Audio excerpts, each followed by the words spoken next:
नमस्कार प्यारे साथियों, आज हम आए हुए हैं अरविंद कुमार शर्मा जी एडवोकेट के ऑफिस में। आज हमारे सामने आनंद कुमार शर्मा जी। कुछ अभ्यर्थियों के सवाल थे सर, अध्यापक भर्ती परीक्षा में जो याचिकाकर्ता बने हैं आपके यहाँ पर भी और अन्य एडवोकेटों के यहाँ पर भी कई सारे विवादित जो सवाल थे उनके जवाब उनको नहीं मिल पा रहे थे। उनका जवाब आपसे जानने के प्रयास करेंगे।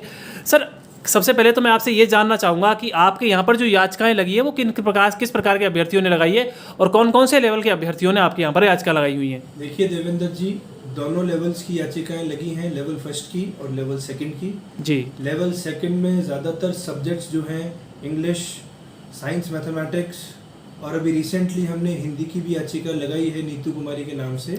सर आपने जो हिंदी की अभी जो याचिकाएं लगाई है अधिकतर उसमें किस प्रकार के विवादित प्रश्न हैं जिन पर याचिका लगी हुई है? देखिए मेजर जो विवादित प्रश्न हैं, जो जिन क्वेश्चंस के ऑप्शंस चेंज हुए हैं, सबसे पहले तो वो, और दूसरे जो बोर्ड ने रॉन्गली डिलीट क्वेश्चंस करे, जो क्वेश्चंस को डिलीट कर दिया जिन अभ्यर्थियों क्वेश्चन सही थे।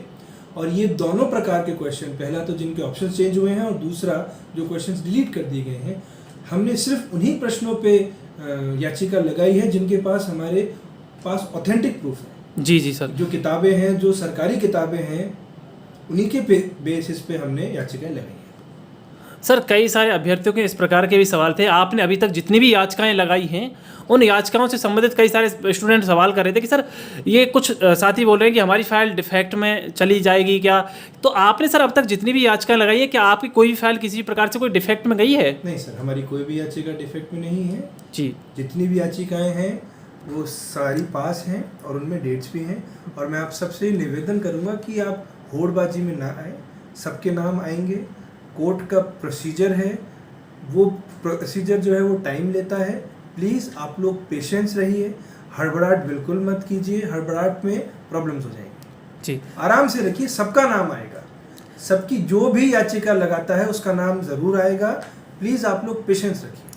लेकिन सर आप अपने यहाँ से जब भी फाइल बनकर जाती है किसी भी सब्जेक्ट की तो प्रॉपर उसके एविडेंस साथ में लग कर जाते हैं पहले से, या अपन को बाद में वो प्रॉपर एविडेंस लगाने होते हैं उनके? आप कैसे भी लगा सकते हैं, वो आपके हाथ में की बात है। अगर आपके पास प्रॉपर एविडेंस है वो तो लगते ही हैं साथ में जी। और जो एक्स्ट्रा एविडेंस बाद में हमारे पास हमारे संज्ञान में आते हैं तो उनको हम एडिशनल एफिडेविट के माध्यम से जिस फाइल में जौन से प्रूफ अटैच करने हैं वो प्रक्रिया के दौरान अटैच वो एडिशनल एफिडेविट के बेस पे हो जाते हैं। सर हमारे पास जितने भी अभी लेवल प्रथम की जैसे कि याचिका लगी है तो उसकी सुनवाई, और लेवल 2 की जो विषयों की याचिका लगी उनकी सुनवाई की डेट क्या क्या है और कौन कौन सी डेट है? देखिए सुनवाई की जितनी भी डेट्स हैं वो 3 तारीख से स्टार्ट हो रही हैं जी। कुछ 3 को हैं, कुछ 4 को हैं, कुछ 5 को हैं। सारी फाइलों में सुनवाई होंगी। सब में हमारा पूरा फोकस है कि हमको जो भी हमारी प्रेयर हमारी रिट में है उसको, और जो इंटरिम प्रेयर है, जो फर्स्ट एड के तौर पे हमने प्रेयर दी है कि हमें बोनस मार्क्स दिए जाएं और जो हमारे क्वेश्चंस हैं उनके ऑप्शंस को चेंज किया जाए जो हमारे हिसाब से है, उस पर हम बहस होगी। और देखिए रिजल्ट क्या आता है। टाइम लगता है, कोर्ट की प्रक्रिया है। अगर आप ये सोचे हैं कि एक ही महीने में चीज़ों का निस्तारण हो जाएगा, वो चीज़ संभव नहीं है। It will take time. High court में रिट है, बहुत सारे अभ्यर्थियों ने रिट लगाई है, बहुत सारे लोग इससे परेशान हैं, समय लगेगा। पर उम्मीद है हमारे पास जो प्रश्न आए हैं उस पर हमने भी रिसर्च करी है। बच्चे जो हमें स्टूडेंट्स एविडेंस दे के गए हैं उन एविडेंस को भी हमने रिसर्च किया है और हमने भी उस पर रिसर्च करके जो हमको पुख्ता क्वेश्चन लगे हैं हमने उसी पे ही याचिका लगाई। हमने हर प्रश्न पे याचिका नहीं लगाई जी जी सर। जो हमें उचित लगा, जिस प्रश्न के एविडेंस से हम संतुष्ट हुए तभी हमने उसको याचिका में लगाया। जी सर। सर कई सारे अभ्यर्थी अभी कॉल और मैसेज के जरिए ये चीज़ पूछ रहे हैं कि क्या हम अभी याचिकाकर्ता बन सकते हैं, क्या अभी हम याचिका लगा सकते हैं? तो उस पर आप क्या कह सकते हैं, क्या याचिकाकर्ता बना जा सकता है आप भी? देखिए मैं आपके माध्यम से सबको ये बोलना चाहूँगा कि लॉ का एक बेसिक प्रिंसिपल है कि अगर आपको कोई तकलीफ हुई है तो उसके लिए आप कोर्ट में आ सकते हैं। हालांकि टाइम लिमिट्स भी होती हैं, पर रिट्स के बेसिस में जो रिट जुरिसडिक्शन है उसमें टाइम लिमिट नहीं होती है।